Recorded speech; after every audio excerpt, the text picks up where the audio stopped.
You're listening to SM Media, the number one place for exclusive Scottish football content. You have the heart of a giant, show it. You got the pride of a lion, roaring. Maybe you need big love, you don't need to give up. 'Cause something real is waiting there for you. You've been flying solo, now it's time to let go. The only thing that's left for you to do.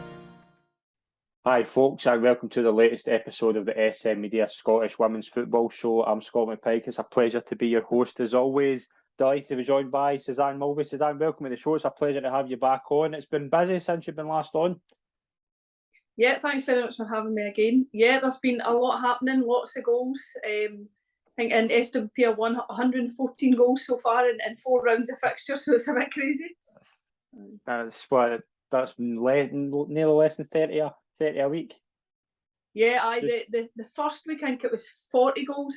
I think that was because obviously Rangers took 14 off Glasgow women, and then it's kind of been, a bit less than 30 every other. So it's a lot of goals in the top league anyway. Whereas everywhere else it's quite tight, isn't it? Yeah, I mean, there's a lot, as you say, there's goals. You just look through the results in the 4 leagues. I mean, there is goals everywhere, but there is that competitive edge as well, which I think is quite good. But we'll start with the SWPL 1. Let's get into the rounds over the weekend. Motherwell 0, Celtic 8. Now, we spoke about Celtic as losing the likes of Charlie Wellens over the summer was going to maybe kind of derail them in terms of goals, but you've got the likes of Caitlin Hayes with 2, Clarissa Larissy chipping in with 2. I mentioned off here she's now got 7 for the season.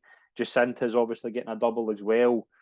They're winning games and they're winning them comfortably, but they're spreading the goals across the board, which I think is obviously a massive help in terms of kind of replacing that void that's been left.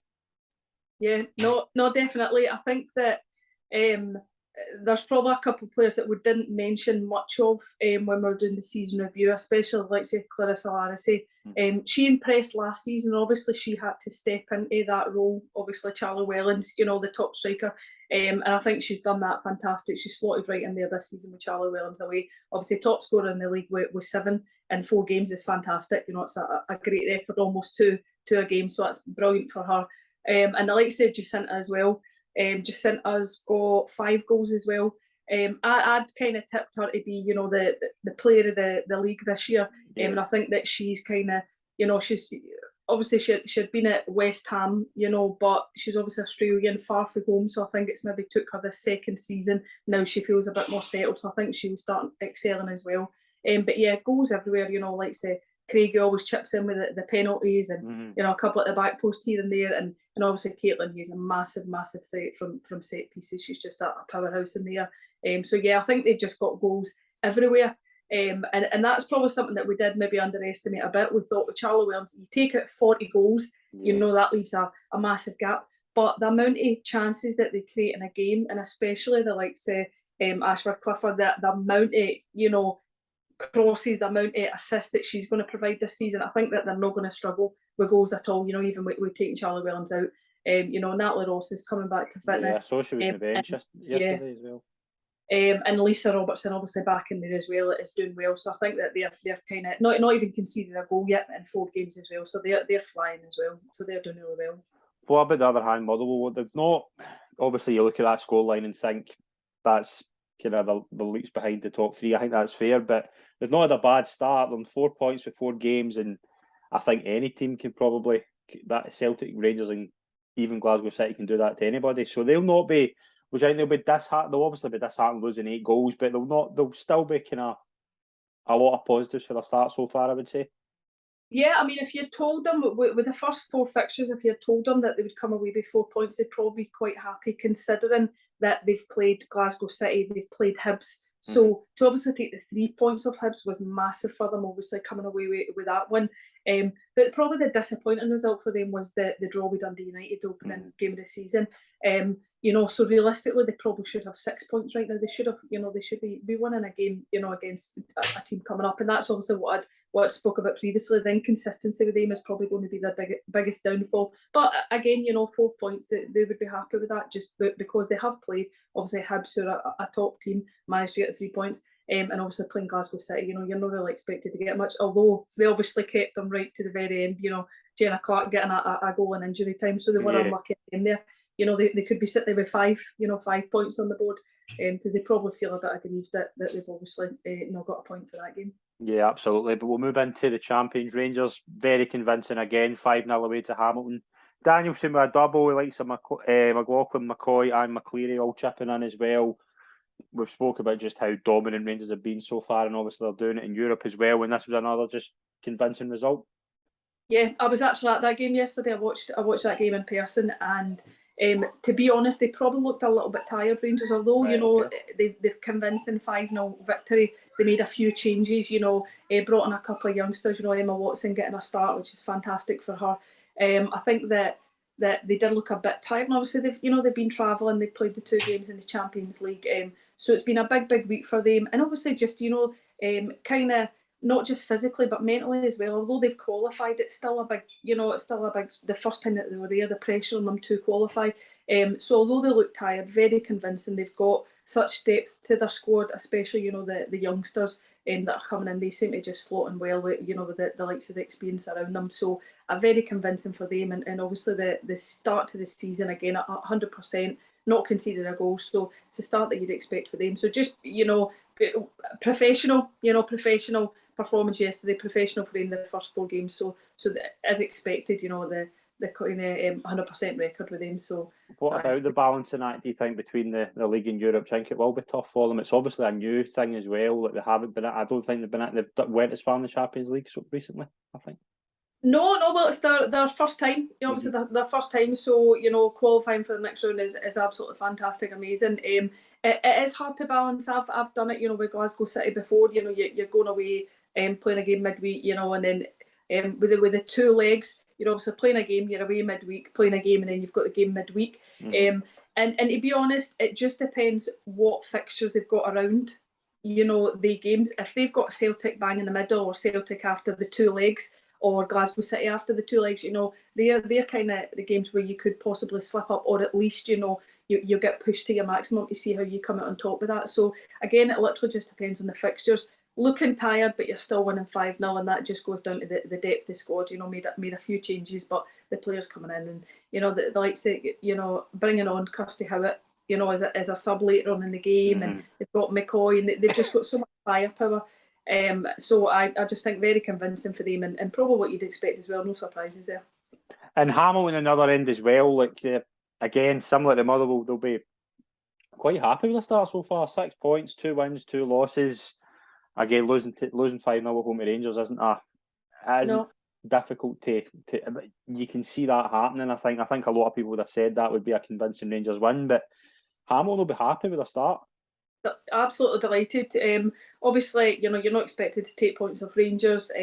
Got to beat 4-0 off Hibs. That's expected as well, especially on the back of Hibs having such a big defeat against Celtic. They played them right after that, so they got the brunt of that basically. But the other 2 games, playing against Aberdeen, who they've not managed to beat, over the past few games. So going away and getting a victory against Aberdeen, and then obviously it wasn't the most convincing result against Glasgow Women. Obviously 4-3. They got a goal, the winner in injury time.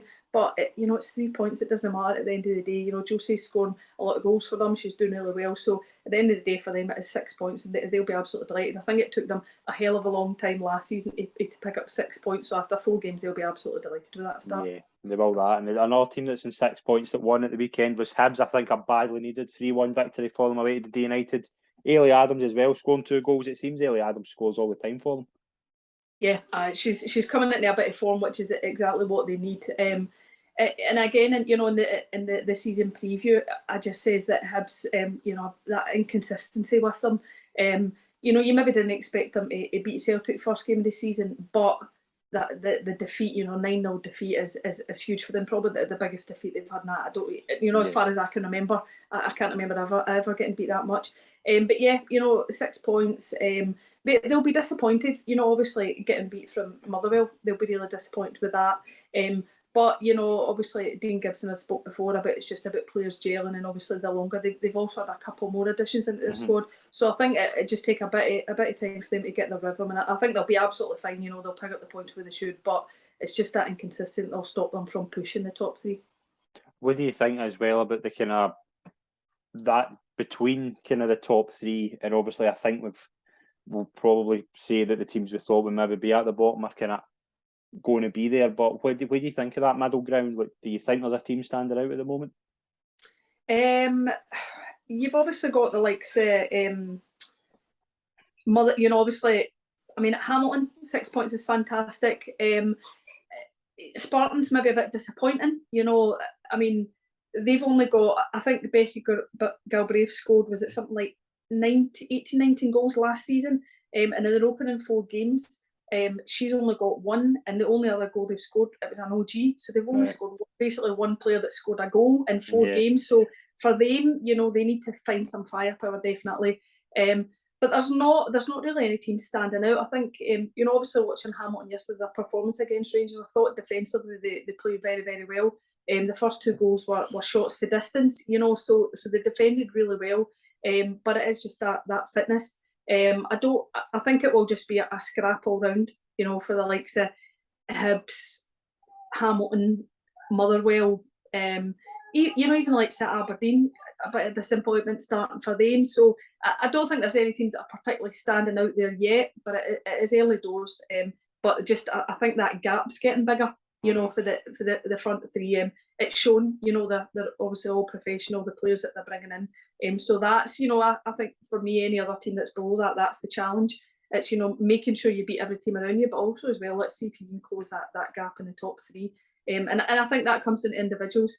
You need to think, well, I'm not professional, but I need to go and put a bit of extra work, and I need to, try as much as I can. If I'm wanting to compete with the top teams, then I obviously need to put in that effort away myself. Yeah, I think that's fair to say. But again, Hearts, a big one for them as well. Obviously, Glasgow women yet to pick a point up, but Hearts were convincing 3-0 home win. Georgia Timms were a double as well, and Georgia Hunter making it 3-0. Again, I think Hearts would have probably been relishing that game. I think that was a great opportunity for them to get a few goals under their belt and obviously just get a bit of confidence for a tough few weeks ahead. I think they play Rangers and Celtic the next 2 weeks. Yeah, they'll be particularly happy as well. Is it 6 points they've got as well so far? So obviously, Timms is kind of, third on the scoring chart. She's got 5 goals. So I think that having a player like that is so important. If you've got a player that knows where the back of the net is, then, the likes of tight games, players like that will obviously, be worth their weight in gold. So I think with that, but also the problem that you've got on the other hand is if you lose a player like that through suspension or injury, then where do the goals come from? But I think they'll be particularly happy as well. They've had a really good start. 3-1. It's quite convincing. I think they're doing well. What about Glasgow women? Do you think that first obviously the Rangers completely battered them in the first game, but is it tough to lift yourself with that? Like obviously losing, I think it was 14. Yeah, losing 14. that amount of goals in your first game in the kind of top league, it must just be difficult to pick yourself up from that. Yeah, no, it's a lot of young players, and it's kind of where they've all came from. They came from top teams in youth level where they're not used to picking up, big losses like that. Yeah. And it just depends about character. Andy Gardner's got a lot of experience, so he'll know kind of how to motivate them. And they weren't expected to pick up any points. Obviously, the scoreline isn't great, but they weren't expected to do anything against Rangers. I think probably what will boost them is the fact that they finally got some goals against Hamilton. Scoring 3 quite decent goals against Hamilton. So I think that'll boost them a bit, knowing, well, we can score in this league, and we can score against teams that have been in this league a couple of years now with the experience that they've got. So I think going forward for them is obviously just trying to get as much experience as you can. I still think they probably will be the team that'll get automatic relegation this season. I just don't think they've got enough experience and even like the teams around them. If they're going to pick up anything, it should be against the likes of Hamilton. It should be against the likes of Aberdeen, Partick Thistle. I just can't see them doing that. So hopefully, they'll pick it up and they'll start getting results. But it's just that lack of inexperience there. It's a very, very young squad that they've got. Glasgow City are obviously sitting joint top with Rangers and Celtic, but is it fair to say, Suzanne, they 1-2-1 against Aberdeen, is it fair to say, maybe different to Rangers and Celtic, they're getting the results, but maybe not the performances? It's a lot of late goals, there's a lot of kind of scrappy victories. Would that be a concern, or do you think they're still finding ways to win, and that should still be a main positive? Yeah, I think that's positive. At the end of the day, if you get your name on the trophy or if you qualify for Europe, it doesn't matter how you got there. It's important for them, to still be picking up the results.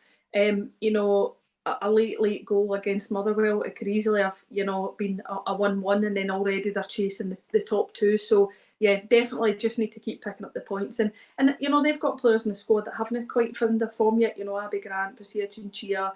So I feel that they've still got a lot of positives, and I think that they've got players that will start scoring more and being a bit more consistent. So I don't think at the moment it's anything to worry about. It is late goals, but they're still getting the results. It doesn't really matter how you get them. Yeah, I think that's totally fair. I think there's a lot to take, as you say. There's two big players like Grant and Chinchilla kind of yet to kind of find their feet, and that so far this season. But I think they'll be fine once they're up. And as you say, 4 wins, and it doesn't matter how you get the win. Yeah. It's as long as you get the points on the board. But Spartans and Partick Thistle, the final game of SWPL 1 was Spartans 0, Partick Thistle 0. All reports, not really much happened. I think both teams were just maybe trying to just kind of. Will both teams maybe be happy with a point, do you think? I think so, yeah. Obviously the games with the teams that you expect to be around you in the league, that's where you need to be picking up points. And even if it is just a 1 point, at least it's not a defeat.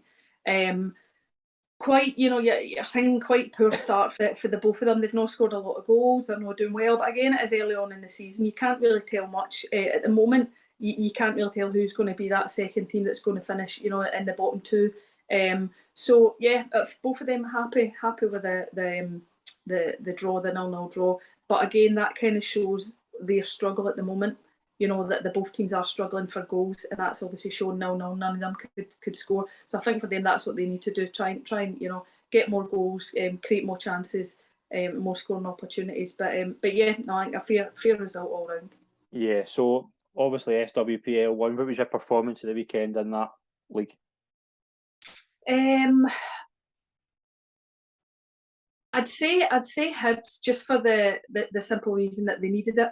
They need to be. I mean, I expect them to finish 4th this season. Hopefully, if they perform the way they can. So I think for them, it's important for them to get the results and keep going.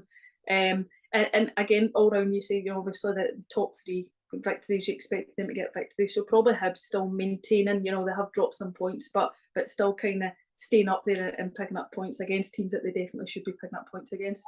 Yeah, I think I can see obviously the case for Hibs. I'm going to go with Celtic. I just think 1-8-0 again into the men's team as well. The two Celtic teams scored 17 goals between them at the weekend. I don't think you'll see that very often. But yeah, very, very convincing displays from the likes of Celtic and Rangers. But SWPL 2 was probably about as close as 4 games as you can get. There was only a goal between all 4 games. St Johnstone Boroughmuir, I would have said, was probably the game of the weekend in terms of kind of buzz. 2 teams probably aiming to kind of challenge for the title. And St Johnstone kept their 100% record going, their 3-2 victory. Alex Moody, Jodie Ovens and Morgan Steedman storing for St Johnstone. Suzanne, that is a massive win for St Johnstone. I think obviously as well, keeping that winning run going and beating a title contender. Yeah, absolutely. That was the top 2 teams who I thought would probably finish up there, St Johnstone, Boroughmuir, and that's it. You want to be picking up the points against teams that you expect, but when it's a kind of top of the table clash, then definitely getting the 3 points for them vital. And like you said, the only team that's still got 100% record, so they'll be absolutely delighted with that. They are, they don't seem to be struggling, although it's tight games. That they're still winning. They seem convincing. So for me, they're still strong title contenders. How important is a player like Morgan Steedman, who just scores every week, and she's always she's the top player in that team? I would say I think she makes everything tick. Yeah, no, definitely. When you've got players like that, it's important about the performance. If she's performing every week, then that just kind of the buzz it wears off on everybody else. Everybody else feeds off that. And then that's when you get top class performances. So a fantastic player for them, and I think she'll do really well this season. Boroughmuir as well. Do you think they'll be obviously disappointed to lose to St Johnstone, but they'll still, again, 2 wins, 2 defeats. They've beat obviously Kilmarnock and St Johnstone, 2 teams who are probably challenging them as well. They'll still be confident that they can get right back up there. Yeah, definitely. as I've said before, I've worked with Susie Shepherd really closely before. I know really well, played alongside her years ago, and she's just such a fantastic professional. She puts in really, so much effort and so much hard work. She did as a player, and she's doing that now as a manager. So I don't think they'll have many problems. She'll probably, with her contacts and different things, she'll be able to add to that squad. She'll be able to get the best out of the players. So I think they're still really strong, title contenders up there. I still think they're in with a shout of promotion. But yeah, obviously 2 out of 2 for them. Not the best start in terms, but if you look around everybody else, they're still up there. They're no kind of slacking behind anybody apart from St Johnstone, so they should be relatively happy with the start that they've had. Yeah, 2 newly promoted teams as well, Gartcairn and Montrose. Another 3-2 home win, Gartcairn, Amy Robertson with a double as well. What was your kind of overall thoughts when you saw that? Gartcairn were, my team to watch. I think that they'll be, the experience they've got. They've added a lot of experience, and for me, that's vital. It's great having, lots of good young players, but definitely, that experience that they've got. They'll be relatively happy. Great start for them. 3 wins out of 4, fantastic for them. They'll be over the moon with that. Absolutely delighted. I just think that they'll keep plugging away. Getting that win against Montrose. Obviously, they're both newly promoted, but Montrose aren't going to be one of the bottom teams. I think they're going to do particularly well. So vital for Gartcairn to get the points, get that win, and obviously, it kind of shows that they're going to be right up there, and they're going to be trouble, and that's important when you've got teams coming to your pitch or when you're travelling. You want players to fear you. You want other teams to worry about you, so they start doing more homework on you and less work on what they can do. And I think that Gartcairn are doing that. They're definitely kind of opening other people's eyes and definitely going to cause other teams problems, which is great to see. You want that. You want these exciting teams with good setups. It's great for the game. Yeah, I said last week in the show, I think this is the most competitive league in Scottish football. I think there's so many teams in this that are exciting to watch. I think there's you're going to see a lot of tight score lines. I just think I think that both teams really kind of standing out. Amy Robertson as well with a double, that'll do her the world of good as well. Stirling Uni beat Queen's Park 4-3 away. That is a massive result for Stirling Uni to get a win on the board after 4 games. All reports this was a really exciting end-to-end game. Yeah, massive win for Stirling. I couldn't even tell you the last time that they had a win. I think they've really struggled even last season, so massive for them. Really disappointed for Queen's Park. I thought with Craig Joyce going in there and adding a couple of players a bit of experience, I thought that they would have been doing better. So disappointed for them. But absolutely huge for Stirling Uni to get the 3 points, and you just you buzz off that that'll set them up that maybe they can go on and start kind of causing other teams problems. So definitely massive for Stirling Uni. A great performance, and obviously the 3 points vital for them. Yeah, and Kilmarnock obviously getting 3 points as well. They sit in joint third with Montrose and 7 points. Abby Robinson with a goal. By all reports, I don't think it was a convincing Kilmarnock performance, but they got the job done. Yeah, definitely. And we spoke previously about Glasgow City. It doesn't matter how you win, as long as you get that win. And I think for them it will be that bedding in time. The fact that it's a new manager.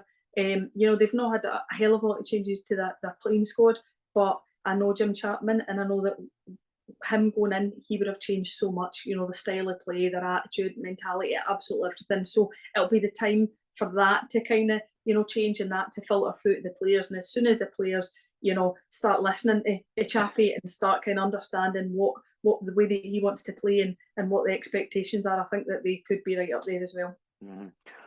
Performance of the SWPL 2, what's the result that sticks out? Stirling Uni, in the scale of the season, it might not come to anything. It might just be a one-off for Stirling Uni, but definitely the scoreline when I looked at them, I thought that that was unexpected. So definitely well done to Stirling Uni for that. Yeah, absolutely. I think Stirling Uni is a massive win for them. SWF Championship. Livingston are the only team without a defeat after 3 games. It just shows you how competitive this league is. A 2-0 win over Ayr. To be the only team after 3 games to not have a loss on the board shows you that this league is very competitive, and that's a big step for Livingston, I would say. Yeah, massive. I don't know much, I don't know many of the players there. I know Sharon Hughes-Lee, she's got loads of experience. She played at Hearts before. I know they've got a couple other players there that have got, that bit of experience in SWPL too. So massive for them. Only team, still undefeated. So huge. It is very tight. Another league that's very, very tight. You know, when you see the scores, there's not many top scores. You know, there's no massive scores. So definitely, I think that they'll be delighted with that start. And obviously, you know, they'll be looking to get that promotion slot at the end of the season, definitely. Yeah, Rossvale as well. Jeremy McCollum with a double and Lauren Coleman. Jeremy McCollum's had an unbelievable start to the season. I think she scored 7 goals after 3 games. It just shows you that she's certain. If Rossvale are going to be at the top of the table, I think she's going to have a massive say on how they do up there. Very, very convincing for Rossvale, a 4-1 win away to Driver. Yeah, I've watched them a few times in person, Rossvale, and Gemma's a player that stands out all the time. Pacey, that's the one thing you say about. She's very, very pacey, but she's direct and she's got an eye for goal. So I think she'll be vital. If they are going from a promotion push, it'll definitely be, you know, down to her and what she can contribute to the team, definitely. Hutchie Vale as well, going away to Morton, winning 3-1. Again, Hutchie Vale, I think they lost their first game, but they've obviously bounced back really well. That's their second one in a row. Again, can't ask for any more, going away and beating Morton. It's never easy to do, I would say, but that's a very good performance from Hutchie Vale to win 3-1. Yeah, definitely. You know, 6 points on the board after 3 games. They'll be you know, pretty happy with that. And like you said, it's never easy, you know, going away and getting that result. Morton have got a bit of experience, you know, with Suzanne Wyatt up front, you know, so to come away with the victory and the 3 points is absolutely fantastic for them. So yeah, they'll be happy with that as well. Yeah, and the final game, Renfrew 3, Inverness 2. There was a really bad injury. We're just sending our best to the player that was really badly injured. I think she broke her tibia, which is, again, always kind of hard to hear, but we're wishing her all the best. Massive 3-2 result for Renfrew as well. Inverness, though, again, you're going to get tight games like this. I think these are 2 teams that will be up at the top near the end of the season. Again, it's those kind of fine margins into it. I think it's just one of those games where Renfrew will be delighted to pick up a win, but Inverness will feel hard done by.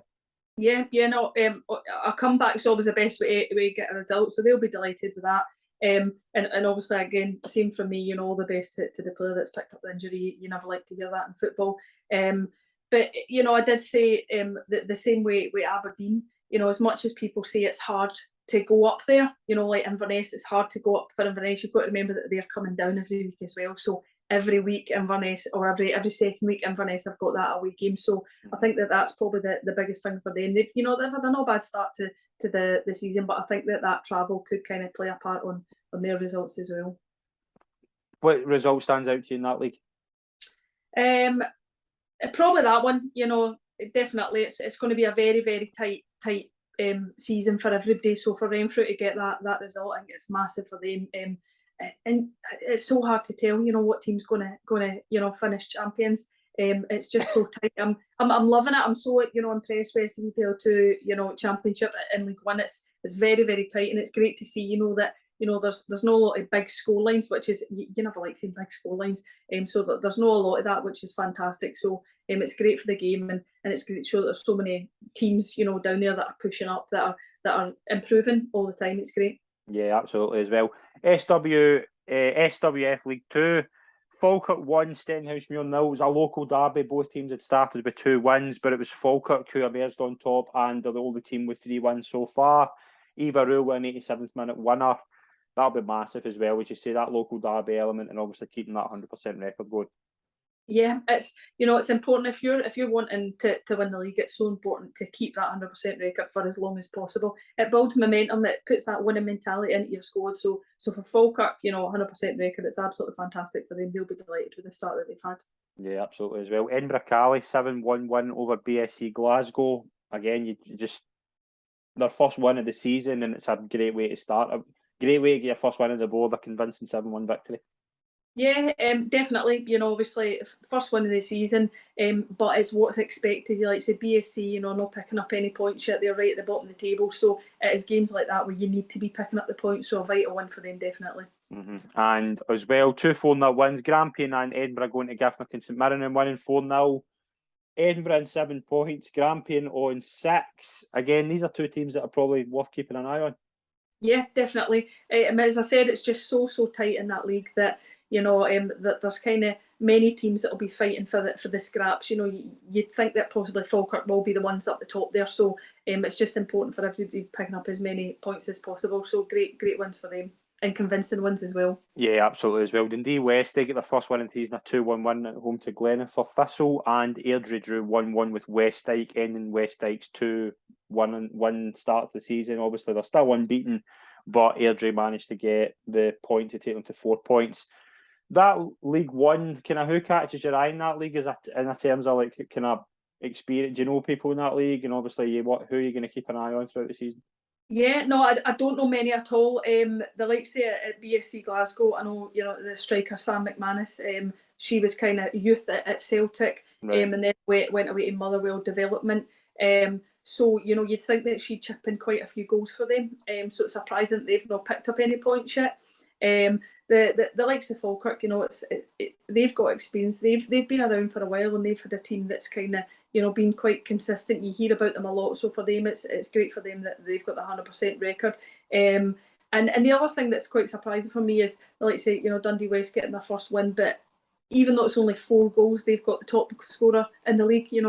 Amanda Primrose. So it's great. And you think, well, if they've got a player that's kind of chipping in with 4 goals, even though they've only had the one victory, then that's something that they could look forward to. Let's get more goals. Let's get this player use her to our advantage and try and pick up more points. Yeah, absolutely as well. How good is it as well to see the likes of the kind of Championship and the League One being kind of so competitive? Is that obviously good to see that there's a kind of level below the SWPL with kind of good teams coming through? Yeah, definitely. If you go from SWPL 1, there's always kind of been the same teams. There's no many teams that come right through it and come up. You're always getting the likes of Hamilton were down and then they're back up. Aberdeen were down and they're back up. So the fact that it's more competitive is fantastic, because it means that these teams all need to kind of think on their feet and start thinking, how do we compete? How do we keep going forward? That's the most important thing, improvement. If you're improving every year, eventually you're going to work your way up, so that's the most important thing, improvement. There's just been such a massive difference in women's football over the past few years. There's so much support from different clubs coming on board, men's team getting on board and supporting, and even the likes of yourself. I don't think you get enough credit for what you do, helping promote the women's game. So on behalf of somebody that's been involved in the women's game and wants to be more involved in the future, I think that what you do is absolutely amazing. So I'm grateful for that. I think it is amazing, and if there's more people out there that want to keep doing as much as they can to help, that's what we want. We want it to keep growing, especially with the likes of we'll mention it again, England winning the Euros and the amount of kind of growth that they've seen. We want the same up here. We just love football. We'll have men's football, we'll have women's football. We just love football. We love playing it, we love watching it.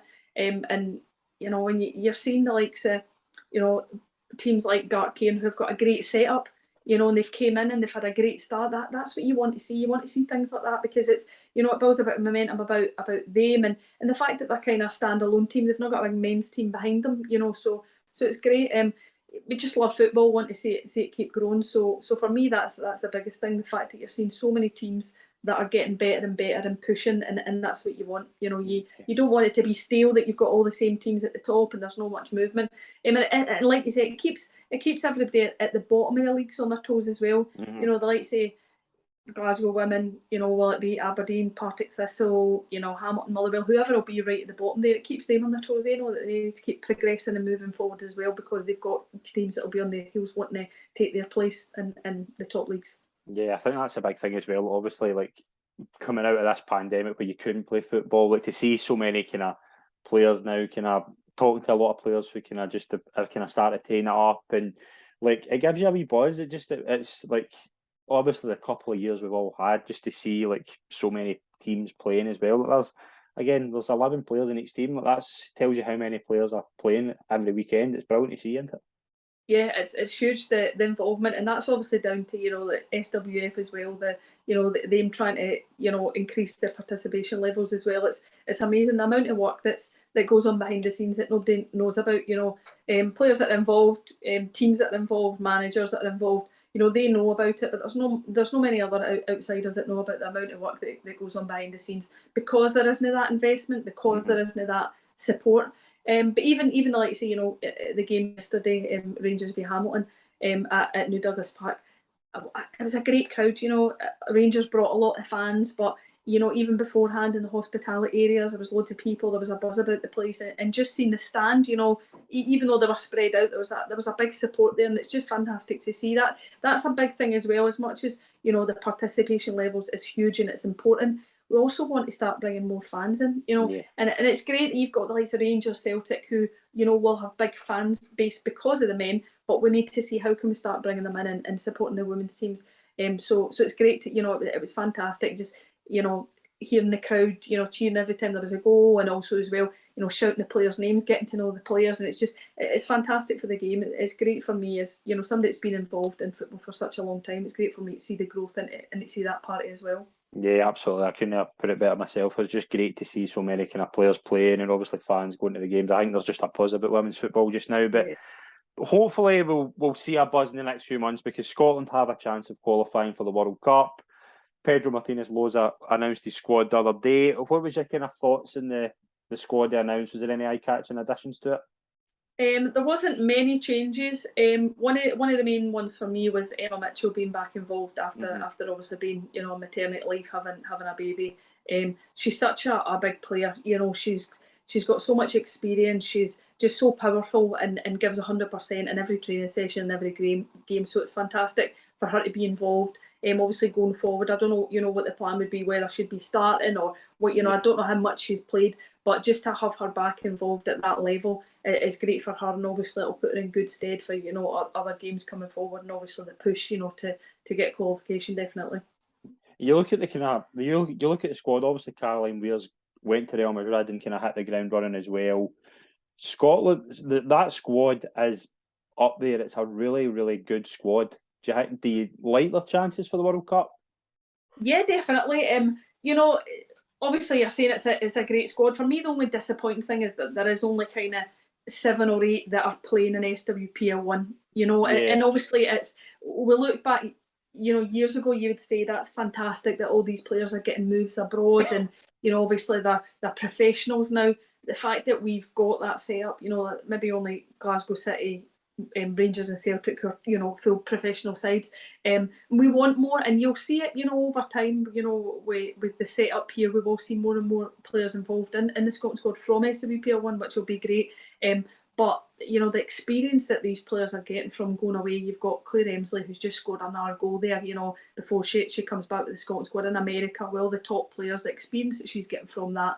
And then obviously the likes of Caroline Weir, she's always been a standout player. Yeah. But to go away to Real Madrid and then score, you know, against your old team Man City in the Champions League, you know, and she didn't hold back with the celebrations either. It was good to see that emotion. She's just obviously, you know, went mental, you know, as the occasion is, you know, it deserves qualifying for the Champions League. So great for her. But just the experience that they've got from these players going out, it's amazing. And I like to say, you know, your Erin Cuthbert, you know, there's a lot of players in there that have got lots of experience, you know, Jen Beattie, Rachel Corsie, even Lee Alexander now, you know, before she was kind of, she had sat on the bench for so long when Gemma Fay was the goalkeeper, the number 1. So for her now, she's got a lot of experience. She's played a major tournament. She's playing consistently with Glasgow City in the Champions League. So for her, definitely, you know, will be vital for the squad. But yeah, they've got a good mixture of youngsters coming in. But the experience that they've now got, they shouldn't struggle to qualify. It'll be hard, you know, because it always is. There's top teams out there, top countries, but yeah, you look at the squad and you think they should qualify. They should be there. The players in that squad deserve to be on the biggest stage, definitely. Is it maybe a surprise not to see Lizzie Arnott after the start she's had so far? Yeah, definitely. You know, I don't know what that's about. You know, to me, when you're kind of scoring as many goals as she does, and it's also the contribution as well, the amount of assists that she makes. She's a player that you don't know what she's going to do. Is she going to go inside? Is she going to go outside? So it's definitely a shock for me. Especially when you've got, you know, the likes of Lisa Evans pulling out and they bring in Lauren Davison. Obviously, you know, Davison's maybe a more of a striker, but, you know, for me, I'd have her in my squad definitely. So that's a bit of a surprise. But, you know, maybe she's needing a rest after the Champions League. I'm not really sure, but I'd have her in the squad. So that's probably the biggest surprise that's been left out for me.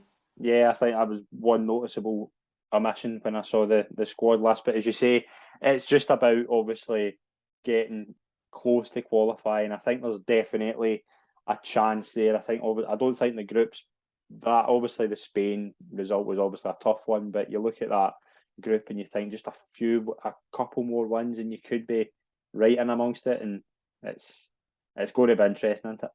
Yeah, definitely. But, as I said, Scotland are more than capable. They've got goals all about their squad, even from midfield, Caroline Weir and Cuthbert, Claire Emsley. You've got goals there. So, if they've got players that are on form and players that put in the performances on the night, they should definitely get the victories. And it'll be exciting. It was amazing watching the Euros and the momentum. So, to go into a World Cup, it'd be fantastic to see Scotland there. That's what we want. I think it's the most animated I've ever been when Scotland were playing against Argentina and Lee saved the penalty, and then they got a retake. So just when it's your country, when it's players that you've played alongside, that you've kind of grew up with, it's just you support them that wee bit more. So definitely, fingers crossed. I hope that they make it, because it'll be fantastic to see them on the biggest stage. Yeah, absolutely. It's going to be very interesting to see how the qualifier with the Faroe Islands goes in September. But we are going to wrap up the show there, Suzanne. It's been an absolute pleasure to be on. Thank you very much for joining me. Yeah, no problem. Absolutely love it. Thanks again. And hope to be on soon. Absolutely. Anytime. It's been an absolute pleasure. Thank you very much to everyone that's tuned in. Please follow our podcast and YouTube channel as well for more Scottish women's football coverage over the next few weeks. And as well, our social media channels have everything you need to know about women's football in Scotland taking place over the next few weeks. Thanks very much, everyone. We'll see you soon. Cheers.